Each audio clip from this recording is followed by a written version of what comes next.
everyone, my name is Marcello Maida, Professor of Gastroenterology at the University of Enna Core. I'm the principal investigator of these studies together with Giacomo Rizzo Ilaria Tarantino from ISMET Palermo.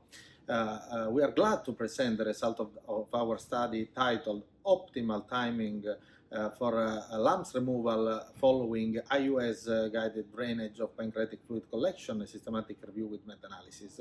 As well known, LAMS are widely used for drainage of pancreatic fluid collection. Nevertheless, safety is still a major concern. In particular, the optimal timing for removal of the LAMS is still debated, and data from the literature are still conflicting. So we decided to perform a systematic review with meta-analysis to address this outcome. We searched major databases for studies assessing outcomes of LAMS placed for pancreatic fluid collection and drainage up to May 2024. We included 8 studies. 4 were randomized control studies, 3 were retrospective studies, and 1 was a prospective study including 1,820 patients, of whom 58.2% were walled of necrosis and remnants were pancreatic cysts.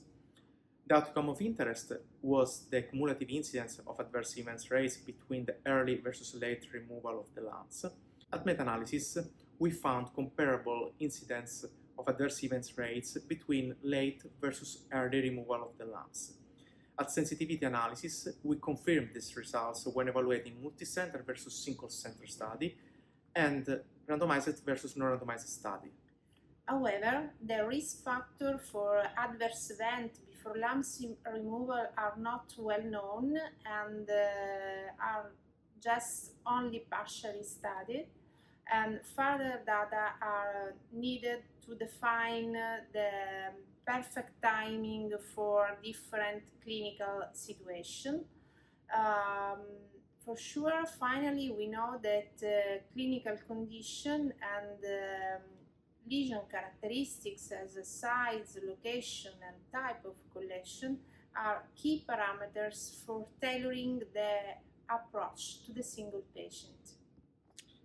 So in conclusion, the result of our study show no difference in terms of safety when the LAMS is removed before or after 4 weeks. This probably means that early removal of the LAMS is not warranted and may be performed on a case-by-case strategies tailored on the patient condition. At the end of this presentation, I would like to thank Endoscopy Journal for this opportunity and all the authors of the international study group for their valuable contribution.